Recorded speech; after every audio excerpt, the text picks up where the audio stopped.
So I thought about this for a long time and wanted to ask a 10-year veteran of the Navy SEALs. Joel Lambert has gone up against some of the best human trackers in the world who were pursuing him while he hosted a Discovery Channel show called Manhunt. He is considered the world authority on escape and evasion. Joel, thank you so much for being on. I wanted to get your take on all of this, and this is right up your alley. Yeah, it really is. Thanks for having me on, Ashleigh. And what you were saying, I've been listening to the whole show, and I mean, the situation, this guy's prepared for it. He has the skills. More importantly, or maybe more importantly, or as importantly as the skills that he has the experience and the mindset. He's been through this before.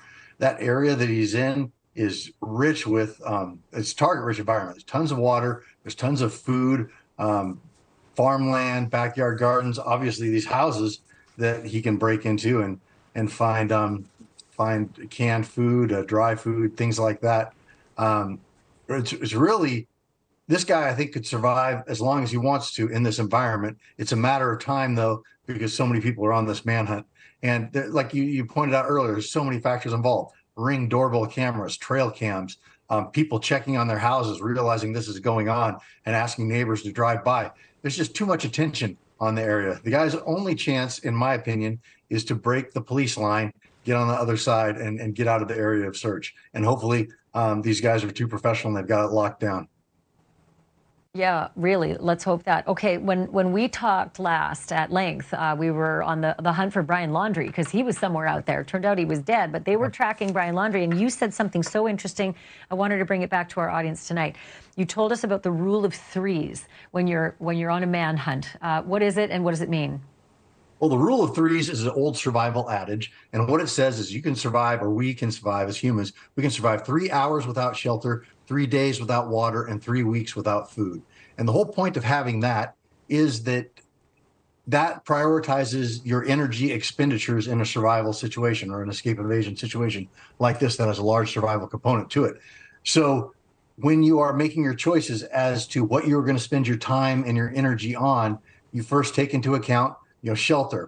And shelter is anything that protects your physical body, your flesh. So shelter can be a fire, it can be a house, it can be a shed, it can be a tent, it can be the clothing that you're wearing, anything that protects your body from the elements. So depending on what the situation is, where he's at, shelter would be the first thing that you check off and say, okay, I need to deal with this. I need to make a fire. I need to find shelter, or I'm going to be okay. It's temperate. The weather is forecast to be nice. It's not going to be freezing tonight. Move on to the next thing. What do I have to deal with?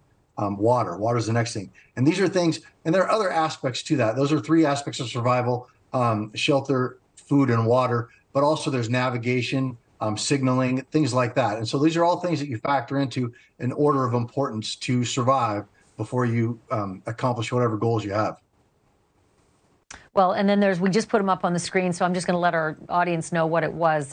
It was the 4 F's of stress and adrenaline, and that is the fight, flight, freeze, or focus. And we don't know which one of those he's in. I have to cut it there, but will you stay sort of tuned into us? Because I feel like at some point this is just going to blow wide open. They're going to catch him. And then there's a whole other series of questions I have for you, and that is, what happens to him then? How does he get thrown into the back of the van? How is he treated? There's just a million things I want to be a fly on the wall. Joel Lambert, I just love talking to you. Thank you for this. Thanks for having me on again, Ashleigh. Always a pleasure. Thank you for watching. Go to newsnationnow.com to find NewsNation on your television provider. And don't forget to click the red subscribe button below to get more of NewsNation's fact-driven, unbiased coverage.